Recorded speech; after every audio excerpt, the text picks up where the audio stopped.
We say the 23rd Psalm so often that we might not really hear it any longer. Those cadences, they're so comforting. The language, so lyrical. But that means that the familiarity may deafen us to its meaning, because Psalm 23 is actually a radical statement, a radical faith statement. The Lord is my shepherd. I shall not want anything else. That's what that means. I shall not want anything else. In other translations, we read, the Lord is my shepherd. I lack nothing. I don't need a thing. I have enough. With God, I have enough. I am enough. Right now, right here, we can rise up and live. Think of it. If you felt, I have enough, I am enough.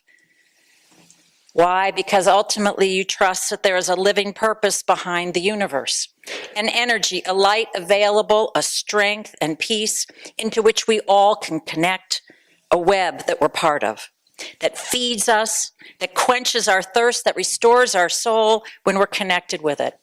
In the Hebrew image, it's a good shepherd. If we could trust that, we'd save ourselves from so many mistakes and their pain. The Reverend Tony Robinson observes, a lot of missteps in life can be traced to a gnawing fear, that corrosive feeling that I'm not enough. I'm inadequate, lacking, insufficient, that I'm overlooked, I'm undervalued, I'm not enough. And so we convince ourselves, if I get this, then I'll be enough. If I attain that, then I'll be enough. If they honor me, then I'll be enough. All sorts of voices, parents' voices and advertisers' voices are telling us, coaches' voices, the devil's voice whisper to us, they hiss at us, they play on our fears. You're not enough. So we work awfully hard, exhausting ourselves, because we think we need to do more, or be more, or have more, or provide more to others, or leave behind more when we die, because then we'll be safe and those we love will be safe. Then we'll be successful enough. One law school classmate of mine explained his constant work to me with two words, fear and greed. He said, you know, they're the best motivators, fear and greed. That's what keeps me going. But I wondered, is that really the best that life can give us? In the quiet of your heart, if fear or greed are your constant companions, we want to let you know we have another way of thinking about it here. Because with fear and greed, the worry that we are not enough, we miss what we both most want. Steve Courtney, who's here this morning, sent me a note this week defining hell. Hell is when at the end of our life, the person we are meets the person we could have been. How are we spending our energies? What are our worries? In Buddhist terms, we seek what will never satisfy us, and we're unskillful. In Jewish terms, it's called worshiping false idols. In medical terms, or ethical terms, or human terms, we know it. We worry too much and we work too hard and we win at any cost just to allay those inner fears, to quell the inner voices that we're not enough. And Psalm 23 says that's a lie. We are enough. Right here and right now, rise up and live. The psalm isn't simplistic. It doesn't say that we will ever have everything we want all the time, not even all the important things like health or peace for ourselves or those we love. The psalmist knows we do walk through the valley of the shadow of death. We are surrounded by enemies, those outside us and those within, with which we may find we battle all our lives. But we have what we most yearn for.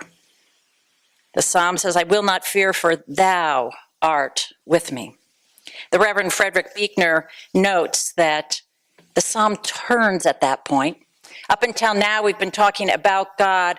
The shepherd does this, the shepherd does that. And then when it turns to say, though I walk through the valley of the shadow of death, I will fear no evil, for thou art with me. The psalmist switches and is speaking to the source of his strength and hope. Believers and unbelievers alike, says Buechner, we will go on wanting plenty our whole lives through. But when the psalm says, I shall not want, maybe it is speaking the utter truth anyhow. Maybe it means that if we keep our eyes open, if we keep our hearts and lives open, we will at least never be in want of the one thing we want most, more than anything else. Maybe it means that whatever else we lack, the shepherd never withholds himself. The good shepherd doesn't, and he is what we want more than anything else. At certain rare moments of greenness and stillness, we are shepherded by the knowledge that though hard times abound, all is all right deep down, all will be all right at last. Therefore, the power of evil is strong, but it doesn't have the power to make the psalmist afraid. For thou art with me. Thou preparest a table for me, so my joy overflows. With the shepherd, you have enough. You are enough right now, right here. Rise up and live. I've been thinking about this psalm all week, about not fearing and about lacking nothing we most yearn for, about being enough. Because if we trusted this, wouldn't we treat one another far better, including across race lines? If we feared less, if we weren't plagued with the worry, am I safe enough or secure enough or valued enough? You know the news reports this week. Again, Boston was the scene of a racist attack on a black ball player. One Red Sox fan calling the opposing player the N-word, another throwing a bag of peanuts at him. We watched in horror also at the shooting of a 15-year-old boy in Texas after a police officer fired into the car in which he was riding. The officer is now charged with murder. On Wednesday this week, a group of us gathered in the living room at the King's Chapel Parish House to grapple with racism, our cities, our countries, our own as individuals, and it was powerful. We began by reading together out loud from a piece written in 1984 by James Baldwin entitled On Being White and Other Lies. His thesis, that none of us who came to America's shores came with the labels of black or white. We invented those labels here. Those divisions, they are not inherent, but chosen by us. And why? Because American settlers needed to justify their murderous treatment of some, those darker than themselves, all for their calculated, profitable racism. So we took the lands of the natives and we made Africans work for nothing. You see, says Baldwin, when we came here, we from Europe, we came as the French and the English and the Irish. On slave trips, people were the Zulu or the Hutu. Quote, no one was white before she came to America. It took generations and a vast amount of coercion before this became a white country. But we did it because it was an advantage for Europeans to make that be the dividing line, just this question of skin pigment. And slowly all those who came, never thinking of themselves as white, but as from a particular nation, slowly all became white here, and slaves or natives all became those who were black. Our label, our choice. Says Baldwin, no true community can be based on such a principle. In other words, no community can be established on so genocidal a lie. White is absolutely a moral choice, for there are no white people. In our discussion afterwards, Paul Luca asked, frustrated and anguished, why can't we all just be humans?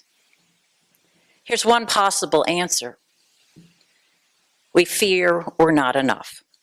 And seeking our own value, we take the easiest shortcut, which is pegging ourselves one notch higher than someone else. I may not have everything I want, I may be lacking, but at least I'm better than him or her or them. At least I'm white. That's what lies behind the N-word hurled at an Orioles player, Andrew Jones, at Fenway on Monday night.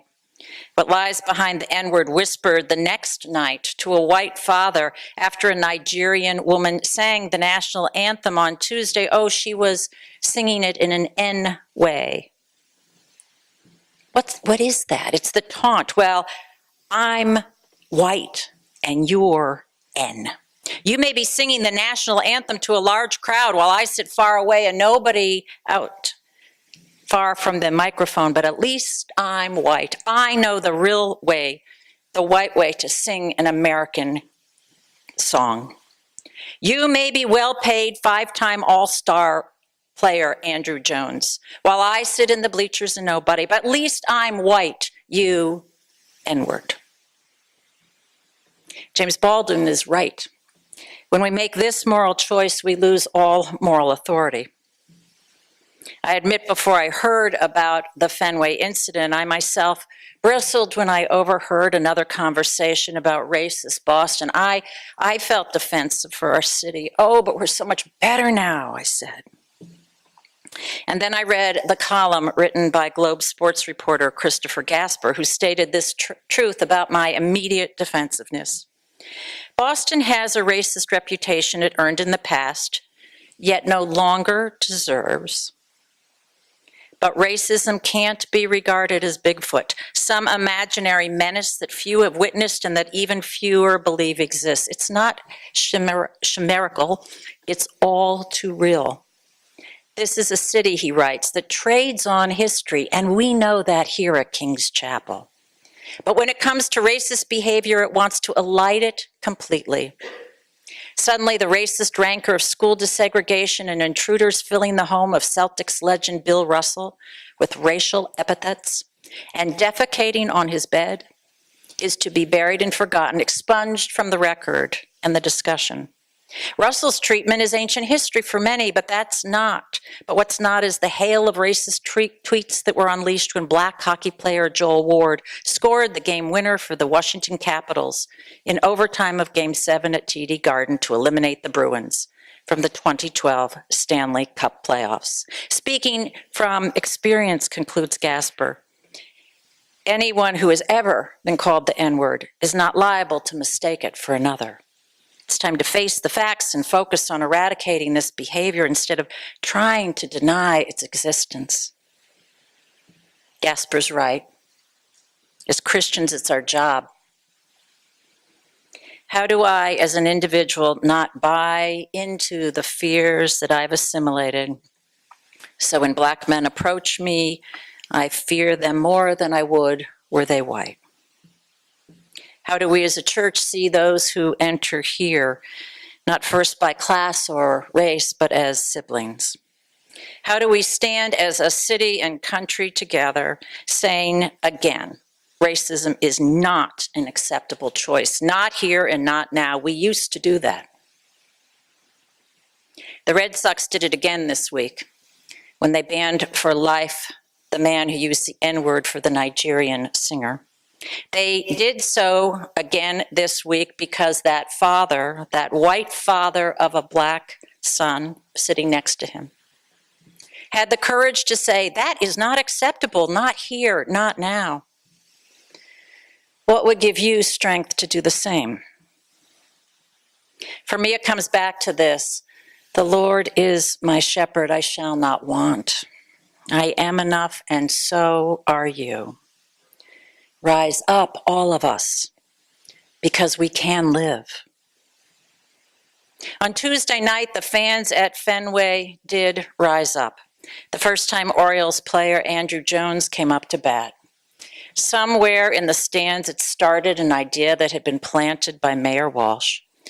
Show Jones the dignity and the respect that wasn't shown him Monday night, said the mayor. Somebody hadn't been able to do that. Someone had essentially cried out, well, no, at least I'm white, you're N. So Tuesday, a few stood up to cheer and others joined in, and the sound grew on the currents of shared humanity, and it gathered, filling nearly the whole stadium. There is nothing that I lack. There is nothing that you lack, the applause said. Let us sit together at this table of life prepared for all of us. The Red Sox pitcher stepped off the mound, giving Jones his due, letting the Boston fans express their apologies and their support for a man stung by cruelty the night before.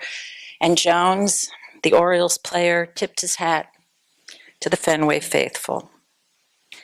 The table we share in life and soon in this service is open to everyone, Orioles and Red Sox, the forgiven and the forgiving, whatever our exterior color, whatever our interior fears, we are the poorer if any are missing. The Lord is our shepherd. We have nothing to fear. Rise up and live. Amen.